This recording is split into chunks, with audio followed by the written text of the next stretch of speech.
Hey everybody, it's Cooper here, and welcome back to another video in the My Memories Of series, and today I'm going to be talking about Fable for the original Xbox.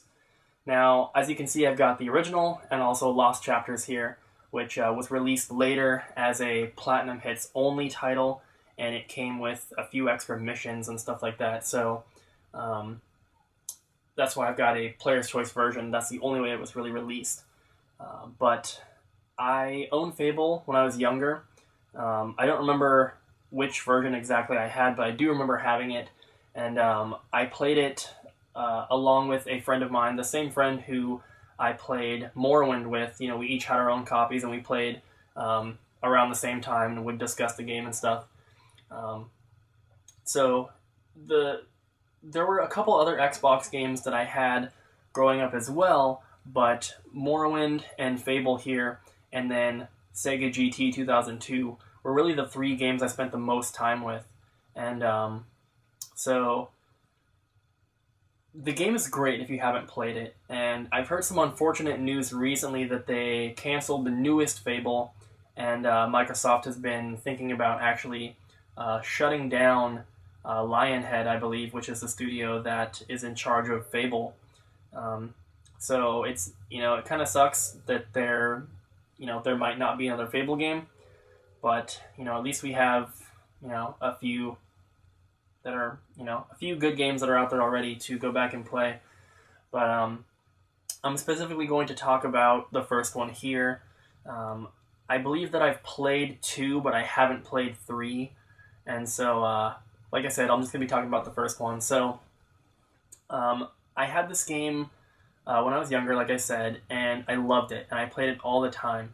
And what was really cool to me about this game, and it was something that I hadn't really experienced to this effect in any other game, was the options in the game where you can choose to be good or evil.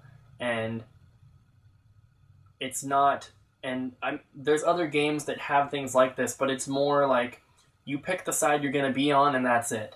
With this game, you can go back and forth, or you can be somewhere in the middle, and it can always change depending on the actions that you choose in the game, which is very interesting and unique to the Fable series, I think, at least at the time.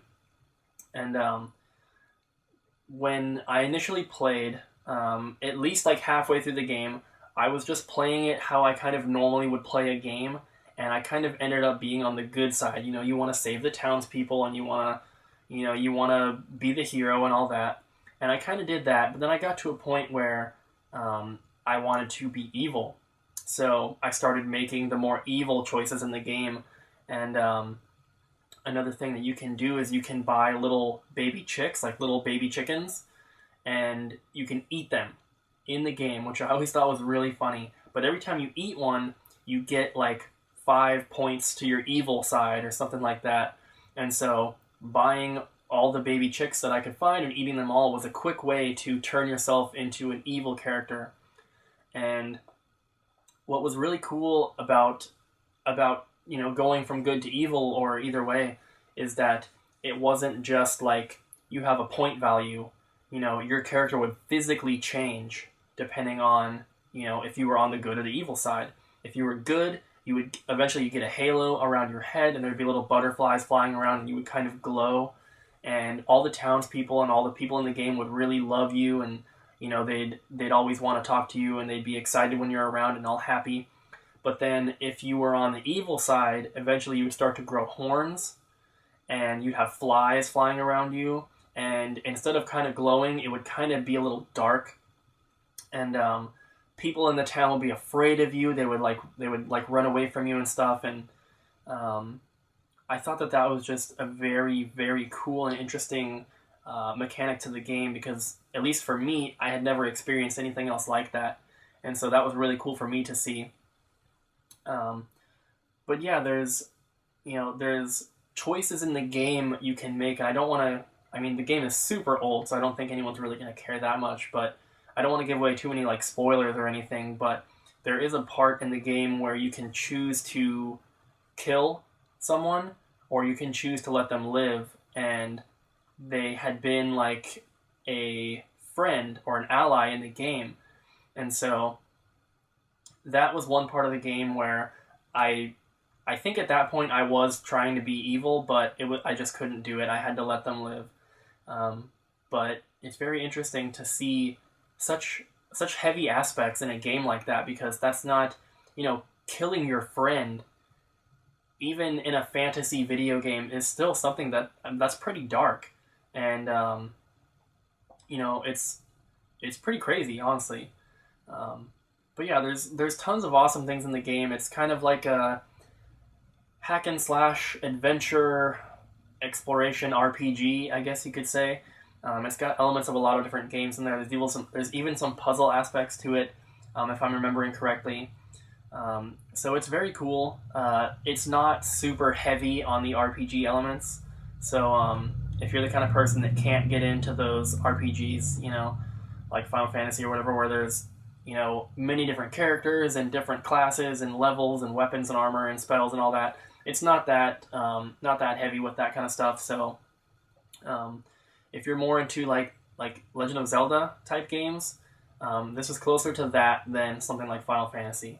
And I know that a lot of people will always compare Fable to Legend of Zelda and say that it was like Microsoft's answer to the Legend of Zelda series, and I can definitely see that, but it does have its own unique aspects, which Zelda doesn't. Not to say that it's better or worse, it's just different.